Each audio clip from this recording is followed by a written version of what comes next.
তারা যদি CC footage যদি তারা ডিলিট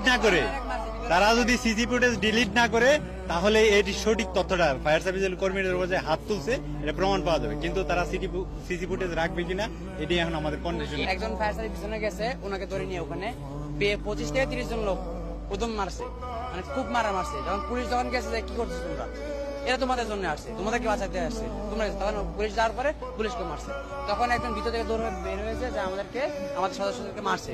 তখন আমরা কয়েকজন পাবলিক যায় তাদেরকে জিজ্ঞাসাবাদ করার সাথে একজনের কলা ধরে টান দিয়ে সে কি বিতরণের চেষ্টা করছে, এটা এখান থেকে বিতরণের চেষ্টা করছে।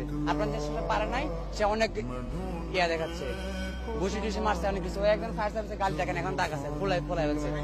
আমরা আরেক বলতে চাই, ফায়ার সার্ভিস তো আমাদের জন্য কাজ করে, দেশের জন্য কাজ করে। এখানে তো নিজস্ব কোনো স্বার্থ নাই, নিজস্ব কোনো স্বার্থ নেই। এই বিষয়টা চিন্তা ভাবনা না করে ওরা কেমনে গায়ে হাত দিল। আমরা সাধারণ পাবলিক, আমার এখানে কোনো কাজ আছে, আমার ছুটি হয়ে গেছে, আমার অফিস, আমি বাসায় চলে গেছি। আমি আবার আসছি এদের সাথে থাকার জন্য, যাতে একটু সহযোগিতা পাই। মেশিনগুলো ওজন ভারী, নিতে পারেন এই জায়গা থেকে ওই জায়গায়। কি বুঝলেন? চট্টগ্রামে আগুন, ঢাকা মিরপুর শিয়ালবাড়িতে আগুন, দুদিন না পার হতে ঢাকা বিমানবন্দরে আগুন।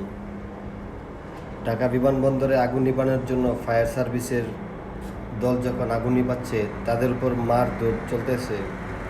আবার তাদেরকে বাঁচানোর জন্য পুলিশ গিয়েছে, পুলিশদেরকেও মারধর করতেছে। তাতে কি বোঝা যায়?